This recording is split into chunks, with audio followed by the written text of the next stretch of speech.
गुरु की साजी निवाजी प्यारे सत्संगत जी, प्यार और सत्कार से कहना धन निरंकार जी। सत्संगत जी, सतगुरु माता जी, निरंकारी राजपिता जी, निरंकार दातार की कृपा से सभी हंसी खुशी अपने घर में ये रक्षाबंधन का त्यौहार हर साल मनाते हैं। और सतगुरु माता जी के चरणों में यही अरदास है सच्चे पातशाह इसी तरह सभी ये रक्षाबंधन का त्यौहार हंसी खुशी मनाएं। ये सारे विश्व में भाई बहन के प्यार का प्रतीक होता है। ऐसे ही दासी एक रक्षाबंधन के ऊपर ही एक स्टोरी आप जी के चरणों में सच्ची घटना रखने जा रही है कि एक बच्ची ने ये कहानी सुनाई है और इस कहानी के द्वारा हमें बहुत कुछ सीखने को मिला है। आइए ये रक्षाबंधन की कहानी सुनते हैं और इससे सीख प्राप्त करते हैं। साथ संगत जी कहते हैं, ये बच्ची बता रही थी, कहने लगी रक्षाबंधन का त्यौहार समीप आते ही मुझे सबसे ज़्यादा जमशेदपुर वाली बुआ जी की राखी के कुरियर का इंतज़ार रहता था। कितना बड़ा पार्सल भेजती थी बुआ जी, तरह तरह के विदेशी ब्रांड वाले चॉकलेट्स, गेम्स, मेरे लिए कलरफुल ड्रेस, मम्मी के लिए साड़ी, पापा जी के लिए कोई ब्रांडेड शर्ट। इस बार भी बहुत सारा सामान भेजा था उन्होंने। पटना और रामगढ़ वाली दोनों बुआ जी ने भी रंग बिरंगी राखियों के साथ बहुत सारे गिफ्ट्स भेजे थे। बस रोहतास वाली जया बुआ जी की राखी हर साल की तरह एक सिंपल से एनवल्प में आई थी। 5 राखियाँ कागज़ के टुकड़े में लपेटे हुए रोली चावल और 50 का एक नोट। मम्मी ने चारों बुआ जी के पैकेट डाइनिंग टेबल पर रख दिए थे ताकि पापा ऑफिस से लौटकर एक नज़र अपनी बहनों की भेजी राखियों और तोहफे की तरफ देख ले। हाँ संगत जी, ये जो स्टोरी है ये लास्ट ईयर की है, पिछले साल की है। अभी तो राखी आनी है 30 अगस्त को, तो ये पिछले साल की स्टोरी है जो दासी आप जी के चरणों में रख रही है। तो कहने लगे कि वो चारों बुआ की राखियाँ डाइनिंग टेबल पर रख दी ताकि पापा ऑफिस से लौटकर एक नज़र अपनी बहनों की भेजी राखियाँ और तोहफे देख ले। पापा रोज़ की तरह आते ही टेबल पर लंच बॉक्स का बैग और लैपटॉप का बैग रखकर सोफे पर बैठ जाते थे। मम्मी ने पापा से कहा, जब पापा आए मम्मी ने पापा से कहा कि चारों दीदी की राखियाँ आ गई हैं। पापा ने कहा जया का लिफाफा दिखाना। पापा जया बुआ जी को सबसे ज़्यादा प्यार करते थे। पापा जया बुआ की राखी का सबसे ज़्यादा इंतज़ार करते थे और सबसे पहले उन्हीं की भेजी राखी कलाई में बांधते थे। जया बुआ सारे भाई बहनों में सबसे छोटी थी, पर एक वही थी जिसने विवाह के बाद कोई सुख नहीं देखा था। विवाह के तुरंत बाद देवर ने सारा व्यापार हड़प कर घर से बेदखल कर दिया था। तब से फूफा जी की मानसिक हालत बहुत अच्छी नहीं थी। मामूली सी नौकरी कर थोड़ा बहुत कमाते थे। बेहद मुश्किल से बुआ घर चलाती थी। इकलौते बेटे श्याम को भी मोहल्ले के सिंपल से स्कूल में बुआ ने डाल रखा था। बस एक उम्मीद सी लेकर बुआ जी किसी तरह जिए जा रही थी। जया बुआ के भेजे लिफाफे को देखकर पापा कुछ सोचने लगे और पापा मम्मी से कहने लगे, कहते हैं गायत्री, इस बार रक्षाबंधन के दिन हम सब सुबह वाली पैसेंजर ट्रेन से जया के घर रोहतास बिहार उसे बिना बताए जाएंगे। मम्मी एकदम से हैरान हो गई और कहने लगी, पापा से कहने लगी, जया दीदी के घर आपको पता है ना उनके घर में कितनी तंगी है। हम 3 लोगों का नाश्ता खाना भी जया दीदी के लिए कितना भारी हो जाएगा। वो कैसे सब कुछ मैनेज कर पाएगी। पर पापा की खामोशी बता रही थी उन्होंने जया बुआ के घर जाने का मन बना लिया है। और घर में ये सबको पता था कि पापा जो भी डिसीजन ले लेते हैं उसे पूरा करना होता है, उस डिसीजन को कोई नहीं बदल सकता। रक्षाबंधन के दिन सुबह वाली Dhanbad to Dehri on Sone passenger से हम सब रोहतास बिहार पहुंच गए थे। बुआ घर के बाहर बने बरामदे में लगे नल के नीचे कपड़े धो रही थी। बुआ उम्र में सबसे छोटी थी, पर चिंता फिक्र ने उन्हें बड़ी उम्र का बना दिया था, बुजुर्ग बना दिया था। एकदम पतली दुबली कमज़ोर सी काया, इतनी कम उम्र में चेहरे की त्वचा पर सिलवटें साफ दिख रही थी। बुआ की शादी का फ़ोटो एल्बम मैंने कई बार देखा था। शादी में बुआ की खूबसूरती का कोई जवाब नहीं था। शादी के बाद के 11 सालों की परेशानियों ने बुआ जी को कितना बदल दिया था। बेहद पुरानी किसी सी साड़ी में बुआ को दूर से ही पापा मम्मी कुछ पल देखे जा रहे थे। पापा की आंखें भर आई थी। हम सब पर नज़र पड़ते ही बुआ जी एकदम से हैरान हो गई। उन्हें समझ ही नहीं आ रहा था कि वो कैसे और क्या प्रतिक्रिया दे।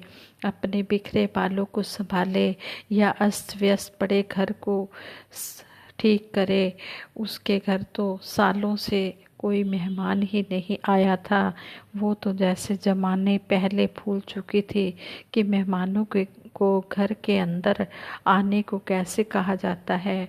बुआ जी के बारे में सब बताते हैं कि बचपन से उन्हें साफ सफाई और सजने संवरने का बहुत शौक रहा था, पर आज दिख रहा था कि कमी और चिंता, पैसे की कमी और चिंता कैसे इंसान को अंदर से दीमक की तरह खा जाती है।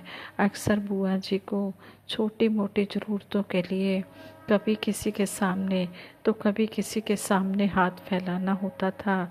हालात ये हो गए थे कि ज़्यादा रिश्तेदार उनका फ़ोन उठाना बंद कर चुके थे। बस एक पापा ही थे जो अपनी सीमित सैलरी के बावजूद कुछ ना कुछ बुआ को दिया करते थे। पापा ने आगे बढ़कर सैम सी गई अपनी बहन को गले से लगा लिया। भैया भाभी मन्नू तुम सब अचानक आज, भैया भाभी मंजू तुम सब अचानक आज, सब ठीक है ना? बुआ ने कांपती आवाज़ में पूछा। आज सालों बाद, पापा कहने लगे, आज सालों बाद मन हुआ राखी में तुम्हारे घर आने का, तो बस हम आ गए सब। आगे से बुआ ने कहा, भाभी आओ ना अंदर, मैं चाय नाश्ता लेकर आती हूँ।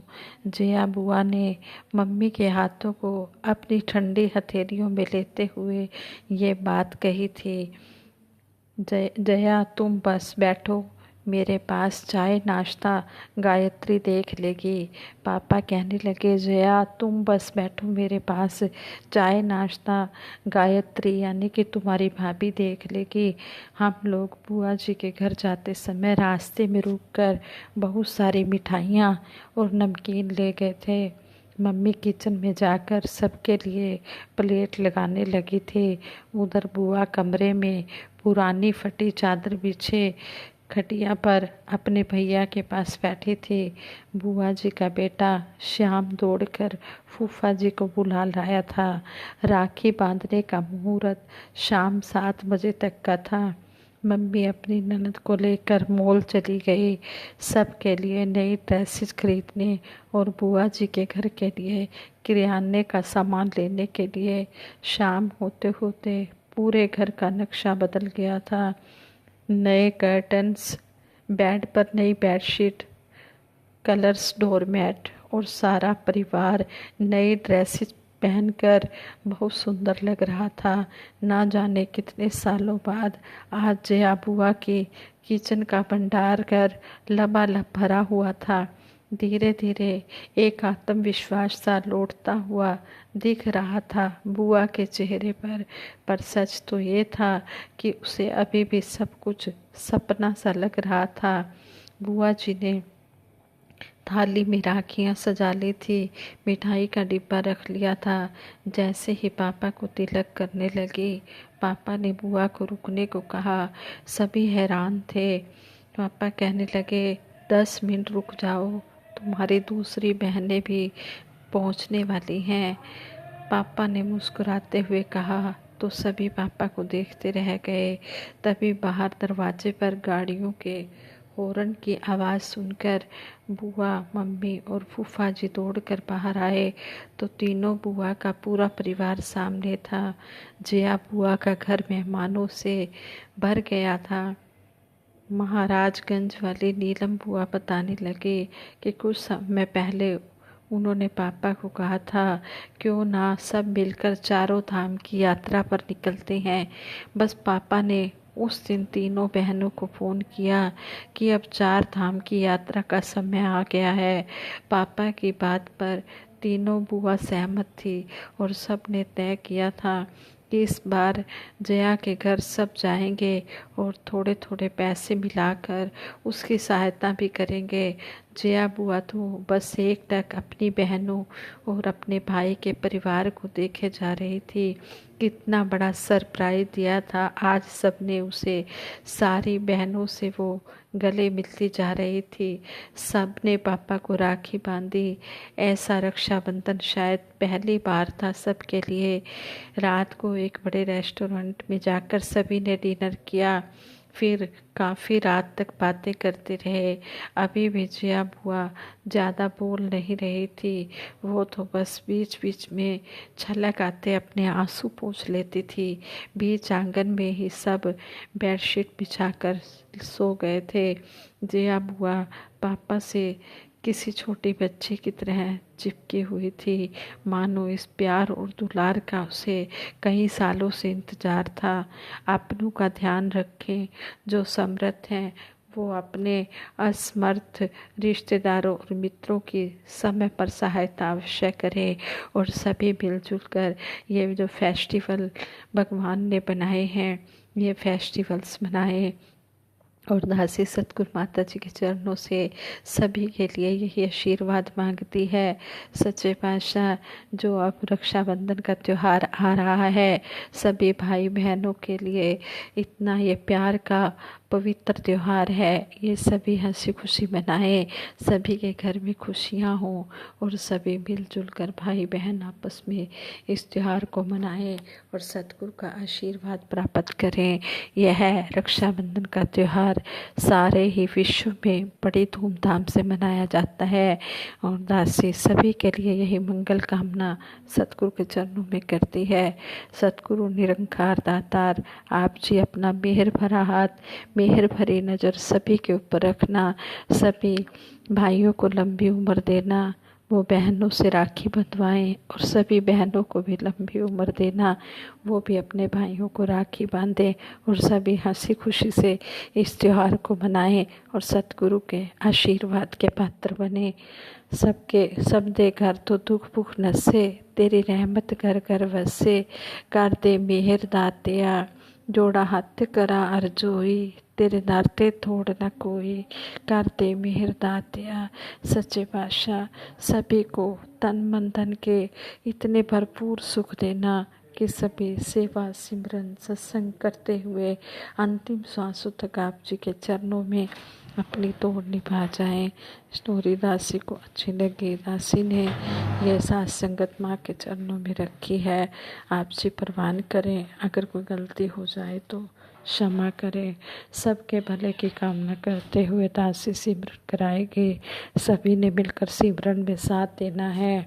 तू ही निरंकार, मैं तेरी शरण हाँ, मैनू बख्श लो। तू ही निरंकार, मैं तेरी शरण हाँ, मैनू बख्श लो। तू ही निरंकार, मैं तेरी शरण हाँ, मैनू बख्श लो। तू ही निरंकार, मैं तेरी शरण हाँ, मैनू बख्श लो। बोलिए सतगुरु माता सुदीक्षा सविंदर हरदेव जी महाराज की जय। निरंकारी राज माता गुरु वचन अवतार की जय। साथ संगत जी प्रेम से कहना धन निरंकार जी।